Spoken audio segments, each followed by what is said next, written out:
तो रानी सारंधा ने बचपन में अपने भाभी से कहा था कि यदि मेरा पति भी भगोड़ा हुआ तो अपनी कटार से उसकी छाती घोंपूंगी, और यही किया। जब चंपत राय बुंदेला भाग रहे थे तब रानी सारंधा ने अपनी कटार से ही पहले चंपत राय बुंदेला की हत्या की और बाद में उसी कटार से उन्होंने अपनी आत्महत्या की। तो बुंदेलखंड के राजा चंपत राय बुंदेला थे, राजधानी उनकी ओरछा थी और ये मुगलों की अधीनता स्वीकार करते थे। चंपत राय बुंदेला अपने परिवार के साथ रानी सारंधा के साथ मुगल दरबार में रहते थे, औरंगजेब के दरबार में, और इनके नाम पर बुंदेलखंड में शासन करता था चंपत राय बुंदेला का पुत्र छत्रसाल बुंदेला, औरंगजेब के अधीन रहते हुए। लेकिन रानी सारंधा बड़ी स्वाभिमानी महिला थी। उन्होंने एक दिन चंपत राय बुंदेला से कहा कि आप भले मुगल दरबार में बहुत अच्छे पद पर नियुक्त हो, लेकिन अल्टीमेटली आप मुगलों के अधीन हो। मुझे मुगलों की अधीनता अच्छी नहीं लगती है। इससे ज़्यादा बेहतर है कि हम किसी छोटी सी जागीर के जागीरदार ही क्यों न रहें, लेकिन हमें मुगलों की अधीनता स्वीकार नहीं करनी है। तो चंपत राय बुंदेला रानी सारंधा के साथ चले गए मुगल दरबार से ओरछा, और ओरछा जाकर के इन्होंने अपने आप को स्वतंत्र घोषित कर दिया।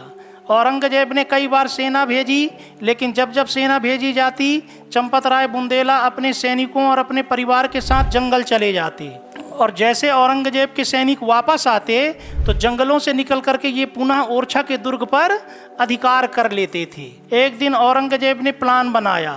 उसने अपने सैनिकों को आदेश दिया कि आप लोग दुर्ग जीतोगे। स्वाभाविक रूप से चंपत राय बुंदेला अपनी सेना और अपने परिवार के साथ जंगल भाग जाएंगे। आप वहीं भेष बदल करके घूमते रहना, और जब वो फिर से दुर्ग पर आएंगे तो फिर से दुर्ग को घेर लेना। उस बार यही हुआ। औरंगजेब की सेना ने दुर्ग पर आक्रमण किया और ओरछा का दुर्ग छोड़ करके चंपत राय बुंदेला अपनी सेना और परिवार सहित जंगलों में छिप गए। मुगल सैनिकों ने वापस आने का नाटक किया, लेकिन भेष बदल करके वो ओरछा के आसपास ही छिपे रहे। और जब चंपत राय बुंदेला अपनी सेना सहित पुनः दुर्ग में पहुंचे तब फिर से औरंगजेब के सैनिकों ने दुर्ग को चारों तरफ से घेर लिया। चंपत राय बुंदेला जब चारों तरफ से घिर गए तब उन्होंने औरंगजेब से संधि करने के लिए अपने पुत्र छत्रसाल बुंदेला को औरंगजेब के दरबार में भेजा, और छत्रसाल बुंदेला और औरंगजेब के बीच में एक संधि हुई।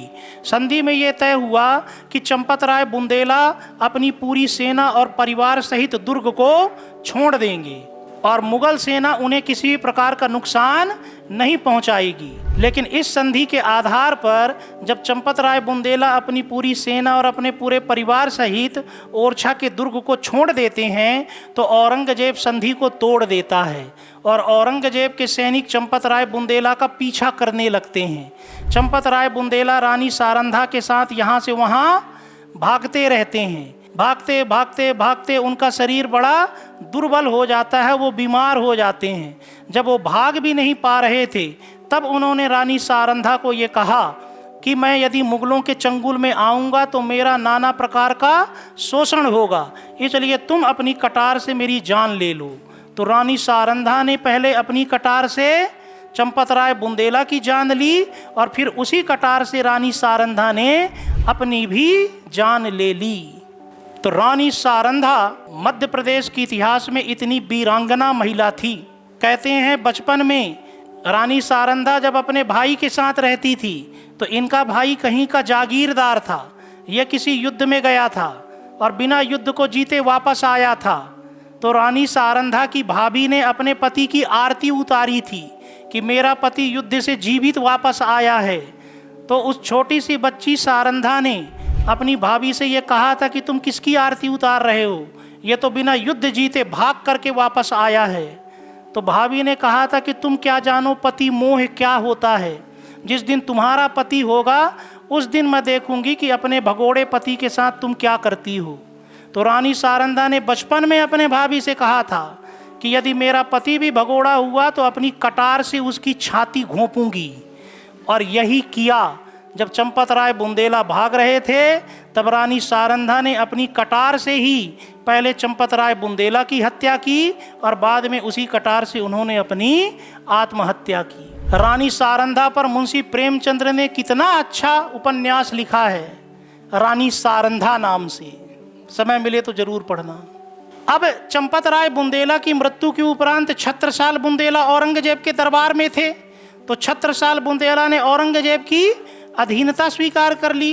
एक दिन औरंगजेब ने आमेर के राजा जयसिंह को छत्रसाल बुंदेला के साथ सेना सहित दक्षिण अभियान पर भेजा।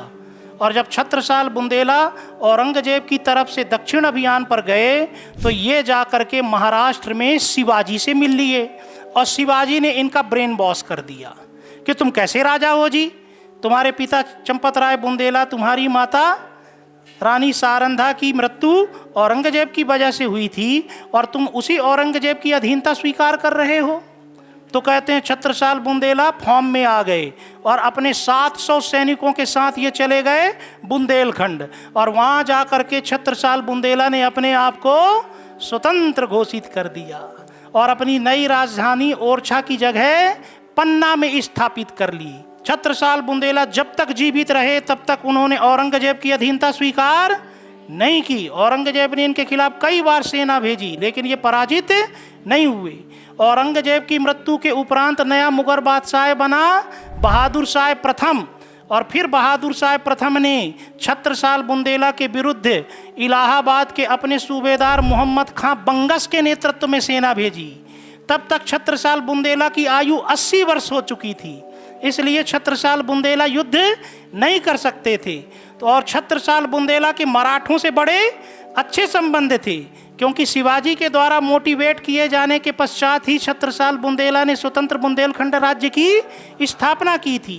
तो फिर छत्रसाल बुंदेला ने मराठा पेशवा बाजीराव प्रथम से सहायता मांगी और बाजीराव प्रथम ओरछा पहुंच करके मोहम्मद खां बंगस को पराजित करते हैं, जिससे खुश होकर के छत्रसाल बुंदेला अपनी एक नर्तकी, जिन्हें फिल्म में छत्रसाल बुंदेला की बेटी बताया गया है मस्तानी, तो मस्तानी नामक नर्तकी को छत्रसाल बुंदेला ने बाजीराव प्रथम को उपहार में दे दिया और कहते हैं बाजीराव प्रथम शस्त्र और शास्त्र का ज्ञाता था, वो सुरा और सुंदरी में डूब गया।